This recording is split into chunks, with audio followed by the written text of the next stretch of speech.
నమస్తే అండి. నా పేరు doctor G. Venkateswarlu. Doctor Sarajas ayurvedic hospital, Manikonda, Hyderabad.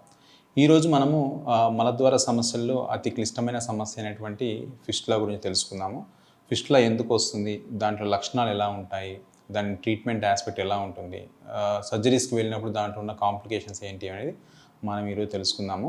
So, అసలు ఫిస్టులా అంటే ఏంటి? ఫిస్టులా అంటే చిన్న నాళం లాంటి పుండుని మనం ఫిస్టులా అంటారు. సో, ఇది మలద్వారం లోపల అంటే మలద్వారం బయట ఏర్పడుతుంది కదా! దాన్నే ఫిస్టులా ఇన్ యానో అని, బయట మన వాడుక భాషలో అయితే లూటి అని, అదే మనకు ఆయుర్వేదంలో దాన్నే భగంధరం అని చెప్తా ఉంటారు. సో, అది ఎలా ఏర్పడుతుంది? సో, జనరల్‌గా మనకి మోషన్ వచ్చే మార్గం లోపల మనకి యానల్ గ్లాండ్స్ అనేటివి ఉంటాయన్నమాట 2 కండరాల మధ్యలో. వాటి నుంచి మనకు ఒకలాంటి సిక్రీషన్ అనేది మనకి మలద్వారం లోపలికి రావడం జరుగుతుంది. దానివల్ల మనం మోషన్ పాస్ చేసినప్పుడు మోషన్ అనేది ఈజీగా జారిపోవడానికి ఈ సిక్రీషన్ అనేది చాలా ఉపయోగపడుతూ ఉంటుంది. ఎప్పుడైనా ఈ మలద్వారం లోపల ఉన్నటువంటి ఈ గ్లాండ్స్ బ్లాక్ అయినప్పుడు, ఈ యానల్ క్రిప్ట్స్ బ్లాక్ అయినప్పుడు ఆటోమేటిక్‌గా యానల్ గ్లాండ్ అనేది ఇన్ఫెక్షన్‌కి గురైపోయి మనకు బయట యాబ్సెస్ అనేది ఏర్పడుతుందన్నమాట. దాన్నే పెరియానల్ యాబ్సెస్ అంటారు. మలద్వారం బయట అనేది ఇది ఏర్పడుతుంది. ఏర్పడి బయట పగిలిపోయి దాని నుంచి చీము రావడం జరుగుతుంది. ఈ బయట ఏర్పడినటువంటి ఏదైతే మనకి ఈ యాబ్సెస్ ఉంటుందో అది పగిలి చీము గారిపోయినప్పుడు అక్కడ ఒక హోల్ లాంటిది సన్నని రంధ్రం అనేది ఏర్పడి అది మానకుండా పేషెంట్‌కి ఆన్ అండ్ ఆఫ్‌గా ఫ్రీక్వెంట్‌గా దాంట్లో నుంచి పస్ డిశ్చార్జ్ అనేది జరుగుతూ ఉంటుందన్నమాట. సో, మనం గమనించినట్లయితే ఈ మలద్వారం బయట ఒక రంధ్రం ఉంటుంది. అదేవిధంగా ఎక్కడైతే మనకు ఏ క్రిప్ట్ అయితే ఇన్వాల్వ్ అయ్యి మనకి ఇన్ఫెక్షన్ స్టార్ట్ అయిందో అక్కడ కూడా ఒక రంధ్రం అనేది ఉండడం జరుగుతుందన్నమాట. ఈ విధంగా లోపల ఉన్నటువంటి ఒక రంధ్రాన్ని, బయట రంధ్రాన్ని 2 కలుపుతూ ఒక నాళం లాంటి పుండు ఉంటుందన్నమాట. దాన్నే మనము ఫిస్టులా ఇన్ యానో అంటూ ఉంటాం. సో, ఇవి అసలు ఎందుకు ఏర్పడుతూ ఉంటాయి? మనము ఫుడ్ హ్యాబిట్స్ తీసుకున్నట్లయితే జనరల్‌గా వీటికి పర్టిక్యులర్‌గా ఒక రీజన్ అంటూ ఏమీ ఉండదు. కొన్నిసార్లు మాత్రం పేషెంట్‌కి ఫ్రీక్వెంట్‌గా పైల్స్ రావడం గానీ, అప్పుడప్పుడు మోషన్ వెళ్ళినప్పుడు కొంచెం నొప్పి ఉండడము, రక్తం పడడము, ఇదే కాకుండా బయట ఎక్కువగా నాన్ వెజ్ అవి ఎక్కువ తీసుకోవడము, బయట ఫుడ్ అది ఎక్కువ తీసుకోవడము, అన్‌హైజీనిక్ ఫుడ్ హ్యాబిట్స్, వీటి వల్ల కూడా మనకి ఎక్కువగా ఈ యానల్ గ్లాండ్ అనేది ఇన్ఫెక్ట్ అయిపోయి మనకి పెరియానల్ యాబ్సెస్‌గా మారి అట్లా మనకి ఫిస్టులా అనేది ఏర్పడే అవకాశం ఉంటుందన్నమాట. దీంట్లో లక్షణాలు చూసినట్లయితే మొట్టమొదటి లక్షణం ఏముంటుందంటే పేషెంట్‌కి మలద్వారం పక్కన ఒక చిన్న పింపుల్‌లాగా ఒక చిన్న చీము పొక్కు ఏర్పడి అది పగిలి దాంట్లో నుంచి చీము కారుతూ ఉంటుంది.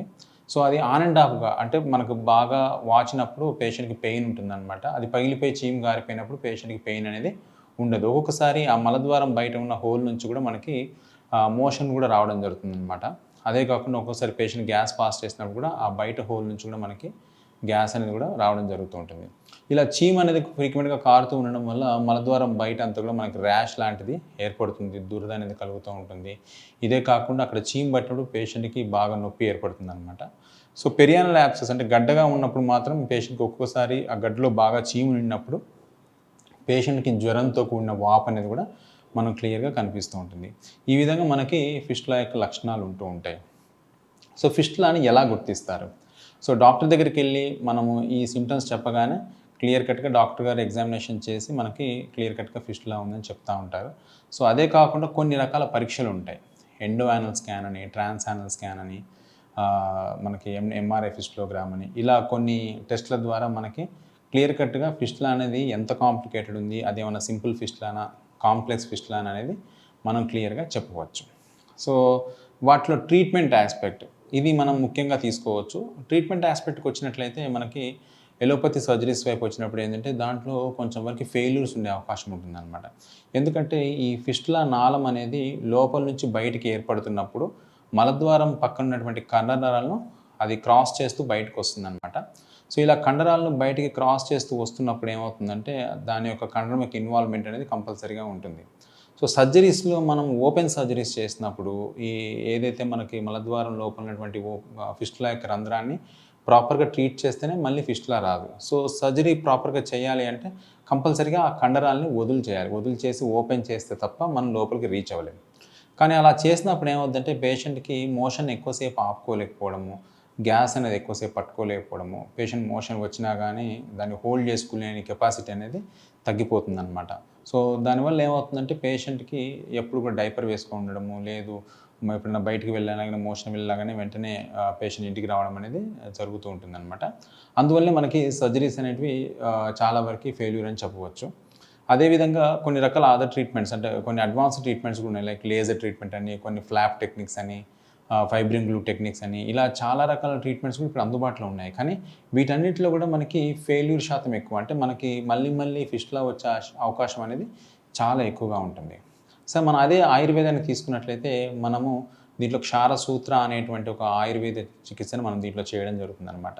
దీంట్లో ఎలా అంటే మనకి జస్ట్ అంతవరకు చిన్న లోకల్ అనస్థీషియా అనేది ఇచ్చేసేసి పేషెంట్‌కి ఆ బయట రంధ్రం నుంచి లోపల రంధ్రంలోకి ఒక క్షారసూత్ర అంటే ఒక మెడికేటెడ్ థ్రెడ్‌ని మనం అప్లై చేయడం జరుగుతుంది.